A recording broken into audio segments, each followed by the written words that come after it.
Bulletin के आगाज में सबसे पहले आपको बताएं कि हुंजा में ग्लेशियर पिघलने से तबाही ही तबाही है। सिर्फ हसनाबाद पुल ही नहीं बह गया, मकानात और पावर हाउसेस भी रेले की नजर हो गए हैं। वाटर चैनल्स भी नहीं बचे। इस पर आपको ये रिपोर्ट दिखाते हैं।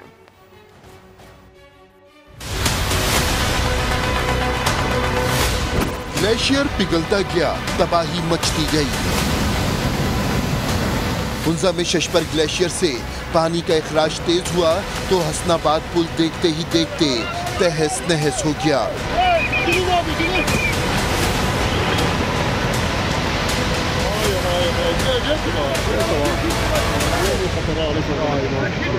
मकानात बह गए, पावर हाउसेस का नामो निशान मिट गया, पानी के 2 चैनल्स भी टूट गए। सैलाबी सूरत हाल के बाद शाहरा पर आमदोरफ्त बंद कर दी गई। ट्रैफिक को नगर से मुतबादिल रास्ते अपनाने के लिए सड़क पर पुलिस एहलकार तैनात कर दिए गए। हैवी ट्रैफिक के लिए 1 हफ्ते में मुतबादिल इमरजेंसी पुल बनाया जाएगा। इस वक्त वहाँ से शायार ब्रिज मुर्तजाबाद से गणेश तक किसी किस्म की ट्रैफिक से मूवमेंट नहीं है। और जहाँ तक आपने पूछा है कि जो ट्रैफिक है वो वहाँ से राउट करेगी तो किसी किस्म का मसला हमारे लिए नहीं होगा। पेट्रोलियम का, सयाहों का, लोगों की मूवमेंट हो सकती है। इमरजेंसीज में हम उधर मूव करेंगे। चीफ सेक्रेटरी गिलगित बल्तिस्तान ने इलाके का दौरा किया, हंगामी बुनियादों पर बहाली और मुतासरीन की भरपूर इमदाद की हिदायत की। फ्लड का वो हर साल होता रहता है, ठीक है, इसलिए हमने वक्त से पहले ये कम्बर्ट भी यहाँ पे पहुँचा दी थी कि इस तरह की कोई इंसिडेंट की सूरत में हम अल्टरनेट डाइवर्जन के रूट दे सकें। पिछले सालों में कहीं भी इतनी नहीं रही जितनी कल जितनी वेलोसिटी थी। इस वेलोसिटी में तो कोई भी इस तरह से हेल्प आउट नहीं कर सकता, वो खुदा की तरफ से ऐसे ही हुआ है, तो इंशाल्लाह अल्लाह बेहतर करेगा। वज़ीर आज़म के मुशीर कमर ज़मान कायरा ने चीफ सेक्रेटरी से राब्ता किया। उन्होंने कहा कि ज़मीनी राब्ता और मामूलात ज़िंदगी बहाल करने के लिए तरजीही बुनियादों पर इक़दाम किए जाएँ। और इसी मामले पर मुशीर बराए उमूर कश्मीर और गिलगित बल्तिस्तान कमर ज़मान कायरा की समा से खुसूसी गुफ्तगू बोले, हुंजा में जो पुल टूटा है वहाँ इंतजामिया काम कर रही है। NDMA और NHA का अमला भी पहुँच चुका है। सूरत हाल बेहतर है, आर्जी रूट के लिए जगह फाइनल हो चुकी है। जल्द ही पुल पर भी काम शुरू कर दिया जाएगा। डैमेज हुआ है उसमें कल ही हमारी सारी जो एडमिनिस्ट्रेशन थी वो मोबिलाइज हो गई थी। कमिश्नर, DC और अब चीफ सेक्रेटरी भी वहाँ पहुँच गए थे, रात भी वो वहीं थे। NDMA भी वहाँ पहुँच गई है, चेयरमैन NHA भी आज वहाँ पहुँच गए हैं। सुबह मॉर्निंग फ्लाइट में वो पहुँचे हैं और उन्होंने जाके उनके GMs, उनके सारे लोग वहाँ मौजूद हैं। सिचुएशन अब ये है कि वहाँ कंपैरेटिवली सूरत हाल बेहतर है। अब उसका अल्टरनेटिव रूट जो है वो अभी तक फाइनलाइज हो गया होगा कि जहाँ पे उन्होंने वो टेम्परेरी ब्रिज बनाना है, क्योंकि ये मेन रोड है और इसके ऊपर हैवी लोड वाला ब्रिज जो रिक्वायर्ड है वो टेम्परेरी स्ट्रक्चर बनेगा। और उसके बाद फौरी तौर पर जल्दी ही हम कोशिश कर रहे हैं कि पैरेलली इस ब्रिज की कंस्ट्रक्शन का काम भी जो है इसके लिए भी एक्सपेडिशियसली काम किया जा सके। महकमा मौसमियात ने खतरे की घंटी बजा दी है। आज से मुल्क में हीट वेव की शिद्दत में इजाफा होगा। खैबर पख्तूनख्वा, गिलगित बल्तिस्तान में दर्जा हरारत 7 से 9 दर्जा बढ़ेगा। सिंध और बलूचिस्तान के कुछ इलाकों में 6 से 8 सेंटीग्रेड इजाफा हो सकता है। महकमा मौसमियात का कहना है शहरी गैर ज़रूरी बाहर निकलने से एहतियात करें, अपने साथ पानी और जूस रखें। आपको बताएं कि आज से मुल्क में हीट वेव की शिद्दत में इजाफा होगा। चीफ मेट्रोलॉजिस्ट सरदार सरफराज ने समा से खुसूसी गुफ्तगू की है और कहा है कि आइंदा चंद रोज़ में दर्जा हरारत 5 से 10 डिग्री तक बढ़ सकता है। हीट वेव 16 मई तक बरकरार रहेगी, जबकि कराची में टेम्परेचर 40 को छू सकता है। ये हीट वेव क्या जो अलर्ट जारी हुआ था परसों, तो उसमें यही है कि आज के बाद टेम्परेचर खासकर सेंट्रल और अपर सिंध में यानी नवाबशाह से ऊपर के जो डिस्ट्रिक्ट्स हैं उसमें बढ़ जाएंगे मामूल से 5 से 6 डिग्री कहीं, और कहीं फिर ये बढ़ते बढ़ते हो सकते हैं 7, 8 से 10 डिग्री तक भी मामूल से कुछ ज़्यादा हो सकते हैं। जनूबी पंजाब, अपर सिंध और फिर फैलते फैलते सेंट्रल पंजाब और फिर तकरीबन पूरा ही पंजाब और KP के ऑलमोस्ट सारे इलाके, मैदानी इलाके खासकर, तो इन सब एरियाज पे ये फैल जाएगी हीट वेव और ये रहेगी 16 तारीख तक, एटलीस्ट 16 मई तक, 15 या 16 मई तक प्रिवेल करेगी। कराची का टेम्परेचर भी बढ़कर 40 को छू सकता है 12 तारीख के बाद। 12, 13, 14 3 दिन जो हैं वो गर्म तरीन दिन होंगे। और जब सूरज ने आंखें दिखाई तो कराची वालों ने छुट्टी के दिन वाटर पार्क्स का रुख कर लिया। शहरियों की बड़ी तादाद ठंडे पानी से गर्मी का तोड़ कर रही है। बात करते हैं समा के नुमाइंदे सलमान अहमद से। सलमान, बताइए। जी देखिए, ईद की छुट्टियों के बाद आखिरी संडे है और संडे को फंडे बनाने के लिए कराची के शहरियों ने रुख किया है वाटर पार्क का, जहां पर बड़ी तादाद में शहरी मौजूद हैं और खूब इंजॉय कर रहे हैं। फैमिलीज़ के साथ लोग आए हुए हैं और इसके अलावा अपने दोस्तों के साथ यहां पर मंजिले आए हुए हैं जो कि फुल इंजॉय कर रहे हैं। शहरियों का यही कहना है कि 2 से 2.5 साल के ब्रेक के बाद, क्योंकि कोरोना था उसकी वजह से यहाँ पर जो है वो कहीं भी कोई तफरीह मकामात खुले नहीं थे, इंजॉय नहीं कर सकते थे। उसके बाद कराची की रौनकें दोबारा बहाल हुई हैं। साहिल समंदर पर डूबने का जो खतरा होता है वो यहाँ पर नहीं होता, जिसकी वजह से लोग अपनी फैमिली के साथ, बच्चों के साथ यहाँ पर इंजॉय करते हैं और यहाँ पर खूब हल्ला गुल्ला किया जा रहा है और अपनी जो पिकनिक है उसको यादगार बनाया जा रहा है। जी बहुत शुक्रिया आपका। वादी महरान में पानी का बहरान संगीन हो गया है। सिंध में पानी ज़खायर ख़तरनाक हद तक कम होने लगे हैं। बैराजों में लेवल कम होने पर काश्त के लिए पानी की फराहमी रोक दी गई है, जबकि कीरथर कैनाल, दादू कैनाल और राइस कैनाल को बंद कर दिया गया है। हरे भरे खेत बंजर होने लगे हैं। काश्तकार सर पकड़ कर बैठ गए हैं।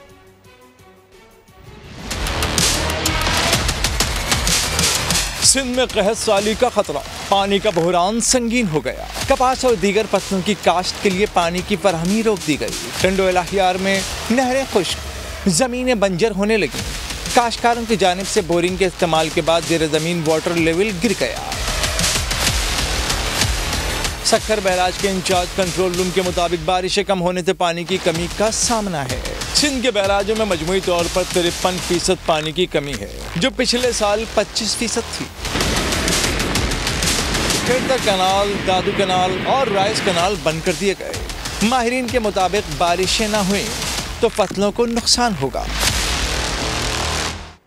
सक्खर, गुड्डू और कोटरी बैराज में पानी कम होता जा रहा है। कपास समेत दीगर फसलें शदीद मुतासर हो रही हैं। सक्खर बैराज से निकलने वाले 3 केनालों और 4 नहरों को भी मुकम्मल बंद कर दिया गया। मजमूई तौर पर सिंध के बैराजों में पानी की कितनी कमी बता रहे हैं समा के नुमाइंदे साहिल जोगी। साहिल, बताइए। इस वक्त जो है सक्खर बैराज के मकाम पर मौजूद है। मेरा कैमरामैन शाहिद अली आपको ये दिखाए कि सक्खर बैराज से जो है कोटड़ी की तरफ 8000 क्यूसेक पानी जो है छोड़ा जा रहा है और दरिया सिंध में आपको पानी के बजाय जो है रेत ही रेत नज़र आ रही होगी। इस हवाले से बैराज इंतजामिया का ये कहना है कि पानी के कमी के बायस जो है दादू कैनाल, राइस कैनाल और खैरसर कैनाल को मुकम्मल तौर पर बंद कर दिया गया है। इसी हवाले से ये भी कहना है कि Rainee canal, Ghotki canal, BS feeder canal और डेजर्ट फीडर कैनाल को भी मुकम्मल तौर पर बंद किया गया है और पानी की कमी के बायस जो है कपास का फसल जो है शदीद मुतासर हो रहा है। बैराज इंतजामिया का कहना है कि इस साल बारिशें कम हुई है तो इसलिए जो है पानी की कमी का सामना है। बैराज इंतजामिया का ये कहना है कि कुछ दिनों में पानी की सूरत बेहतर हो सकती है। जी, अपडेट्स के लिए आपका शुक्रिया साहिल। और सिंध की ओवरऑल सिचुएशन क्या है ये हमने आपको दिखाई है, लेकिन पंजाब की सूरत हाल भी मुख्तलिफ नहीं है। हालात यहाँ तक पहुँच चुके हैं कि राजनपुर में इंसान और जानवर एक ही तालाब से पानी पीने पर मजबूर हो गए हैं। इलियास गबोल की रिपोर्ट।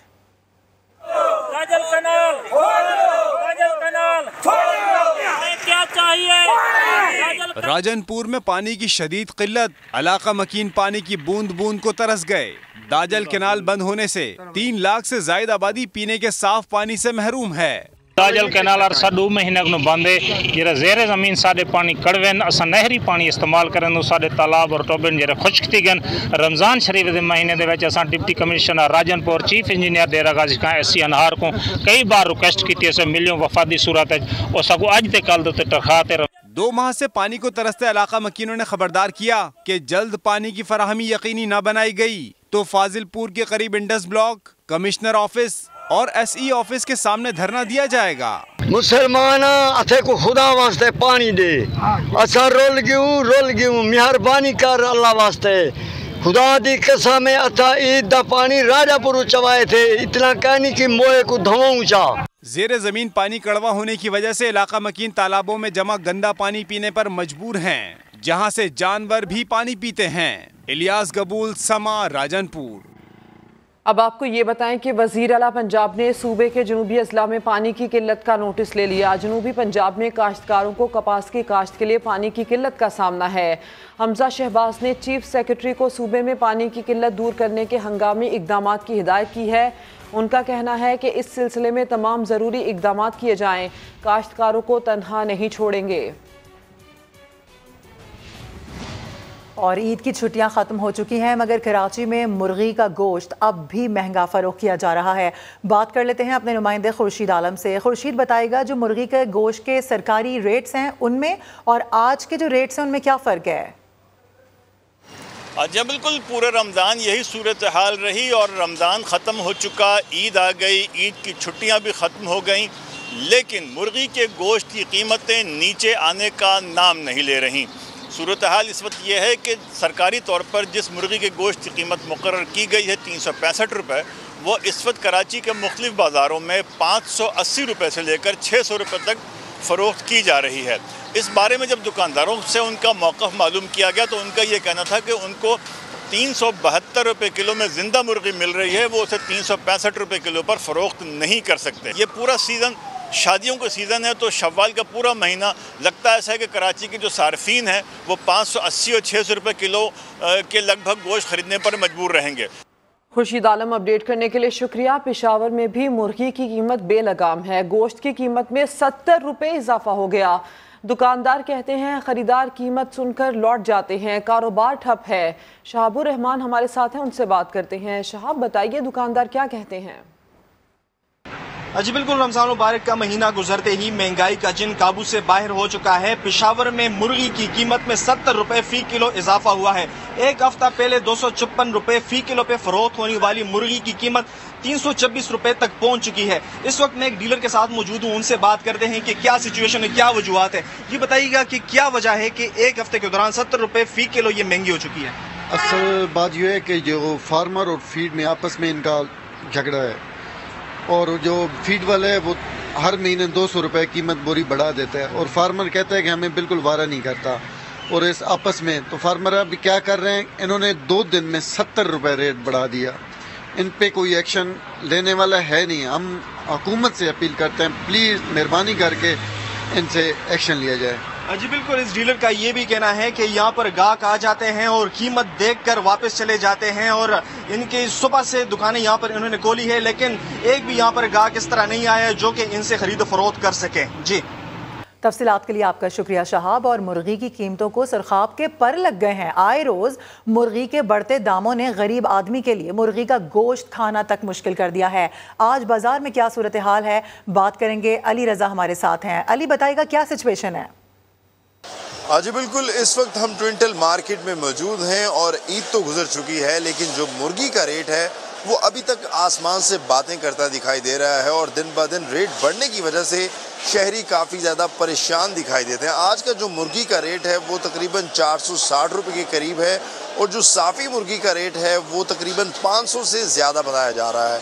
जो दुकानदार हजरात हैं वो ये कहते हैं कि ईद के दिनों में मुर्गी का इस्तेमाल ज़्यादा होता है, और जो माल है वो कम होने की वजह से शॉर्टेज बढ़ जाती है, जिसकी वजह से रेट इंक्रीज़ हो जाते हैं। जबकि जो शहरी हैं वो यही बात करते दिखाई देते हैं कि मुर्गी एक ऐसी चीज़ है जो कि गरीब आदमी की पहुंच में थी, लेकिन अब वो भी गरीब आदमी की पहुंच से दूर होती चली जा रही है। जब भी कोई मेहमान आता है तो इंसान यही सोचता है कि घर में मुर्गी पका ले, लेकिन अब मुर्गी का रेट जब 500 से ज़्यादा होगा तो मुर्गी पकाने से पहले 400-500 दफ़ा सोचना पड़ता है।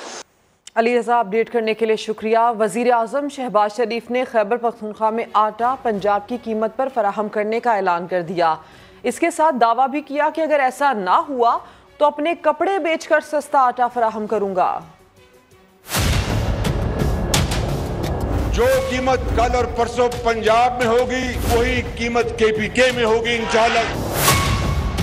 मैं दरखास्त करूंगा चीफ मिनिस्टर साहब से कि यही कीमत रखें, नहीं रखेंगे तो फिर मैं अपने कपड़े बेचूंगा और आपको मैं आटा मुहैया करूंगा। अभी सुबह पंजाब अपने पैसों से वहां पर आटा सस्ता करेगा। मैं चाहूंगा KP में जो वजीर आला हैं वो भी उतना ही आटा सस्ता हर दुकान में दें। अगर देंगे तो मैं उनका शुक्रिया अदा करूंगा, अगर नहीं देंगे तो मैं पैसे दूंगा और आपको हर दुकान में मैं आटा सस्ता दूंगा इंशाल्लाह।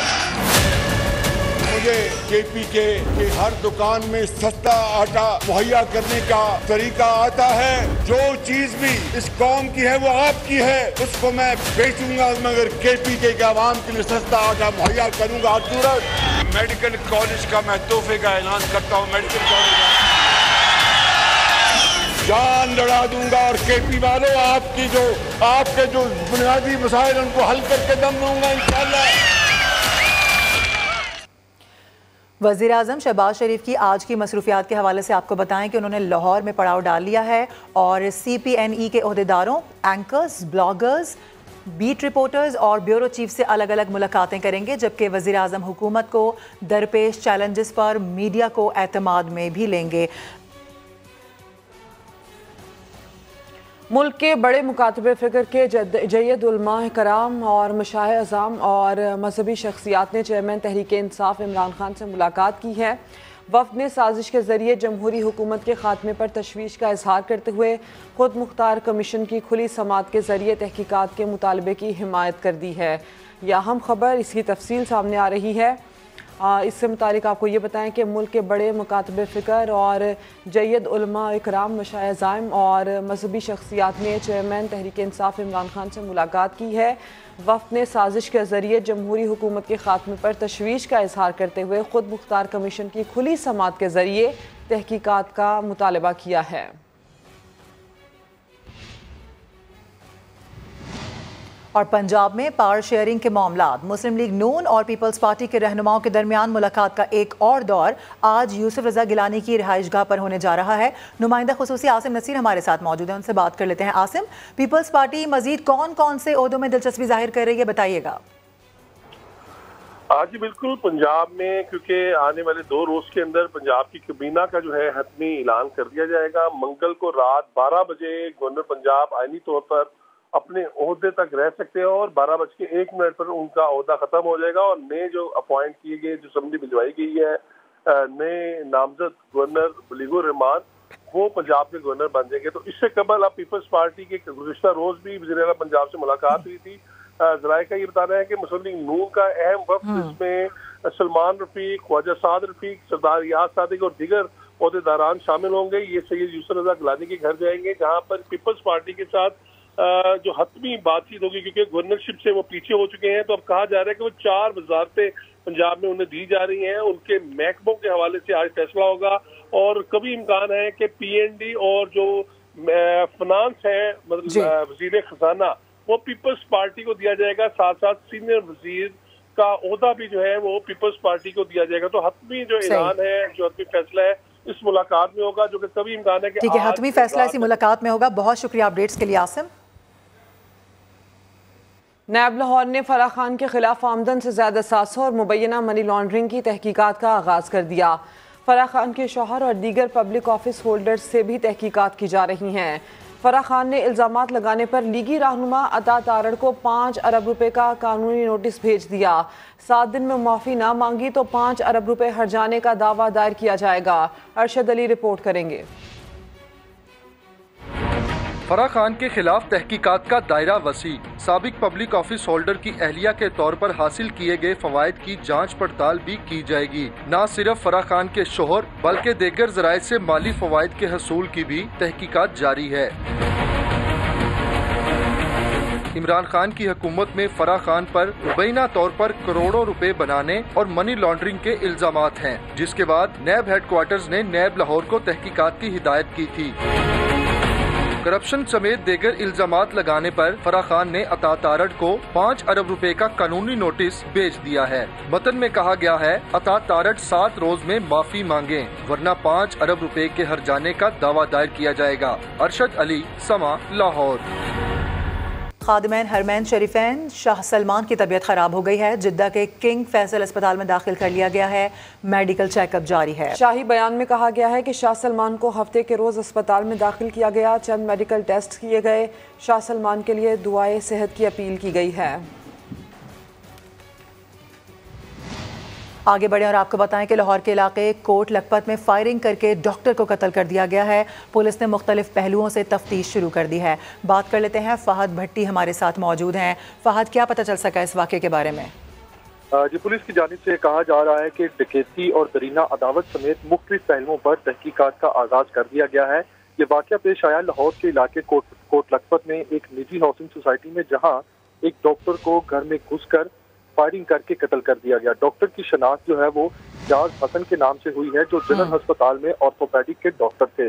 पुलिस की जानिब से बताया गया है कि डॉक्टर फयाज घर में अकेले थे और उनके अहले खाना अपने आबाई इलाके लिया में जा चुके थे। पुलिस का यह कहना है कि मौके से शवाहिद इकट्ठे करके लाश को मुर्दाखाने मुंतकिल कर दिया गया है, जबकि मुख्तलिफ पहलुओं से तहकीकात का आगाज किया जा रहा है। बहुत शुक्रिया आपका फहद। चेयरमैन पाक सरजमीन पार्टी मुस्तफ़ा कमाल कहते हैं हुकूमत खत्म होने से 12 घंटे पहले इमरान खान ने आसिफ जरदारी को पैगाम भिजवाया। कहा अदम एतमाद की तहरीक से पीछे हट जाओ, आगे मिलकर हुकूमत बनाएंगे। आसिफ जरदारी ने इमरान खान को एब्सोल्युटली नॉट कह दिया। खान साहब आज जिन लोगों को चोर कह रहे हैं, इसी इमरान खान साहब ने 12 घंटे पहले अपनी हुकूमत खत्म होने से 12 घंटे पहले इसी जरदारी साहब को मैसेज भिजवाया कि नवाज शरीफ का साथ छोड़कर अपने वोट ऑफ नो कॉन्फिडेंस की तहरीक से पीछे हट जाओ, हम आगे मिलकर हुकूमत चलाएंगे। जरदारी साहब ने कहा एब्सोल्युटली नॉट। अगर जरदारी साहब एब्सोल्युटली यस कह देते, आज जरदारी साहब ही अमर बिल मारूफ की कैटेगरी में आ जाते। आप जरदारी साहब को चोर बोल रहे हैं, नवाज शरीफ को चोर बोल रहे हैं, तुम्हें वसीम अख्तर चोर नजर नहीं आता जिसने पूरा शहर लूट लिया? ग्रीन लाइन का स्ट्रक्चर नवाज शरीफ के जमाने में बन चुका था कंप्लीट, और उसमें सिर्फ बसें आनी थी, 50 बसें आनी थी। उन 50 बसेस को लाने में 4.25 साल लग गए अपनी हुकूमत जाने के 2 हफ्ते पहले बसेस आई हैं यहाँ पर। और तहरीक इंसाफ के रहनुमा असद उमर का मुआशी सूरत हाल पर इजहार तशवीश। कहा है कि नाहल कठपुतलियों का हर दावा झूठा और हर कदम मुल्क पर भारी पड़ रहा है। महंगाई कम करने का दावा भी पेट फाड़कर लूटी दौलत निकलवाने जैसा है। जरदारी को सड़कों पर ना घसीट सके, 11 साल की बुलंद तरीन अफराते ज़र कर दी। क्राइम मिनिस्टर कपड़े बेचकर सस्ता आटा देने की मज़हक़ाखेज़ बातें कर रहे हैं। ये नाअहल गुलदस्ता जब तक हुकूमत करेगा मईशत का बेड़ा गर्क करेगा। नाअहल इम्पोर्टेड कठपुतलियों की सियासत भी दफन हो जाएगी। अभी खबर यह आ रही है कि टेलीकॉम सेक्टर ने हुकूमत से नए बजट में मुतादिद टैक्स छूट का मुतालबा कर दिया है।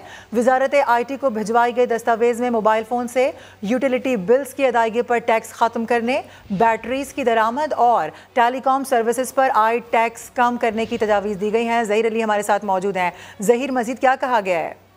बिल्कुल, टेलीकॉम इंडस्ट्री की जानिब से ये खत लिखा गया है वजारत IT को, जिसमें ये मुतालबा किया गया कि पाकिस्तान में मोबाइल ऑनरशिप और इंटरनेट यूजेज के हवाले से जो जेंडर गैप है वो काफ़ी हद तक बढ़ रहा है। और उसकी बुनियादी वजह यह है कि पाकिस्तान में टेलीकॉम सेक्टर पर टैक्सेस बहुत ज़्यादा है। फेडरल एक्साइज ड्यूटी जो है वो 4 सूबे अलग ले रहे हैं, जबकि फेडरल गवर्नमेंट अलग ले रही है। इसके अलावा जो एडवांस टैक्स है वो 15% किया गया है, जबकि कहा गया था वो 10% किया जाएगा। और जो बैटरीज इम्पोर्ट की जा रही हैं उसको अगर मजमूई तौर पर देखा जाए तो उससे 30% से ज़ायद टैक्स है। इन तमाम शोबों में छूट के लिए तजावीज़ दी गई हैं जो आने वाला फाइनेंस बिल है। और साथ में ये भी कहा गया है कि टेलीकॉम जो सार्फिन है उनको सस्ती और म्यारी टेलीकॉम सर्विसेज की फराहमी के लिए हुकूमत की टैक्स छूट दे, ताकि इंडस्ट्री तरक्की करे। और फिर जो इम्पोर्टेड आलात हैं जो बाहर से मंगवाए जाते हैं टेलीकॉम सेक्टर के लिए, उस पर जो कस्टम ड्यूटी है उसको भी रेशनलाइज किया जाए। और जो तमाम टेलीकॉम इंडस्ट्री है उसकी हौसला अफजाई के लिए और सार्फिन की सहूलत के लिए टैक्स छूट दी जाएगी। बहुत शुक्रिया आपका ज़हीर। और माँ वो हस्ती जिसका कोई नेमुल बदल नहीं, जो हर तकलीफ और दुख सहे लेकिन अपने बच्चों पर आंच ना आने दे। पाकिस्तान समेत दुनिया भर में मदर्स डे मनाया जा रहा है। अनमोल रिश्ता, तपती धूप में साहिबा, बेलौस मोहब्बत, बच्चे हों या बड़े, सबको माँ की जरूरत है। दुनिया भर में आज माओं का आलमी दिन मनाया जा रहा है। सरबराह मुमलिकत की जिम्मेदारी हो या एक औरत की हैसियत से माँ के रुतबे पर फाइज होने की सरशारी, इस्लामी दुनिया की पहली खातून वज़ीर आज़म बेनज़ीर भुट्टो ने बतौर माँ अपनी जिम्मेदारी निभाई। यही वजह है कि 2009 में वर्ल्ड पॉपुलेशन फेडरेशन ने बेस्ट मदर अवार्ड इस बेहतरीन माँ के नाम किया, जिसे लोग शहीद जमहूरियत कहते हैं। कुलसूम नवाज, जिन्होंने पाकिस्तानी सियासत में अहम किरदार अदा किया, वो एक मंझी हुई सियासतदान तो थी ही, मगर उन्होंने खुद को एक बेहतरीन माँ के तौर पर भी मनवाया। जहाँ माओं के आलमी दिन का तस्करा हो, वहाँ बिल्किस एधी को कैसे भूला जा सकता है। बिल्किस एधी हजारों लावारिस बच्चों की मम्मी, जिनके बगैर एधी का मिशन पूरा होना मुमकिन न था। बिल्किस एधी के यूं तो 5 बच्चे हैं, मगर उनकी हैसियत उन हजारों बच्चों की माँ की सी है जिन्हें उनके अपने छोड़ गए थे। माँ एक ऐसी ठंडी छांव है जिसकी ठंडक का एहसास जिंदगी के हर मोड़ पर होता है। इस अजीम हस्ती से मोहब्बत के लिए एक दिन तो क्या, सारी जिंदगी भी नाकाफी है। पार्टनर का कोरोना टेस्ट पॉजिटिव आ गया, इसलिए न्यूजीलैंड की वजीर आजम जेसिंडा आर्डन को भी करंतना में भेज दिया गया। जेसिंडा आर्डन ने इंस्टाग्राम पर मदर डे मैसेज में ये इंकशाफ किया और बताया कि उनके पार्टनर का कोविड टेस्ट पॉजिटिव आया है और वो 7 रोज अलहदा रहेंगी। और इस्लामाबाद पुलिस ने ख्वाजा सराओं के तहफ़्फ़ुज़ के लिए पहला खिदमत मरकज़ और रिपोर्टिंग सेंटर कायम कर दिया है। समाजी रवैयों के मारे ख्वाजा सराओं के लिए इस मरकज़ में क्या क्या सहूलियात मिलने जा रही हैं, बता रहे हैं असलम खोकर अपनी रिपोर्ट में। अदम तहफ़्फ़ुज़ की कोई भी शिकायत हो, ख्वाजा सराओं को अब थाने के चक्कर काटने की जरूरत नहीं। इस्लामाबाद में अब उनके लिए खुसूसी सहूलत सेंटर है ना। ख्वाजा सराओं को जब वो थाने के अंदर जाते हैं तो उनको बहुत सी हरासमेंट, बुलिंग का सामना करना पड़ता है। आएंगे जब उनको अपनी कम्युनिटी से बंदा यहाँ पे बैठा हुआ नजर आएगा तो वो इजीली अपनी बात को समझा सकते हैं। ख्वाजा सरा कहते हैं उनके लिए अपना दुख दर्द बताना इतना आसान पहले कभी न था। आम थानों में हम जाते थे, हमारे साथ वो रवैया इख्तियार किया जाता था। हम जब गेट से दाखिल होते थे तो मुंशी 100 सवाल करते थे। हमें बहुत अच्छा फील होता है और ये नियाब अली इधर बैठी हुई हैं हमारे मसले हल करने के लिए, हमारी फीलिंग समझेंगी और हमारे मसले समझे। हमारी अपनी ख्वाजा सरा बरादरी से जो है वो बैठी हुई है यहाँ पे, तो हम बिला खौफ खतर, मतलब ना हमें वो होता है कि कोई शर्मिंदगी परेशानी कोई नहीं है, बहुत इजीली आके और अपने मसाइल बताना। खुसूसी मरकज में तशद्दुद, भत्ताखोरी और बाहमी तनाज़ात की 16 शिकायत दर्ज भी की जा चुकी हैं। ख्वाजा सराहों के लिए खिदमत मरकज का क़याम मुआशरती मसाइल का शिकार इस तबके को इंसाफ दिलाने की जानिब एक कदम है। कैमरामैन मोहम्मद हसीब के साथ असलम खोकर, समा, इस्लामाबाद।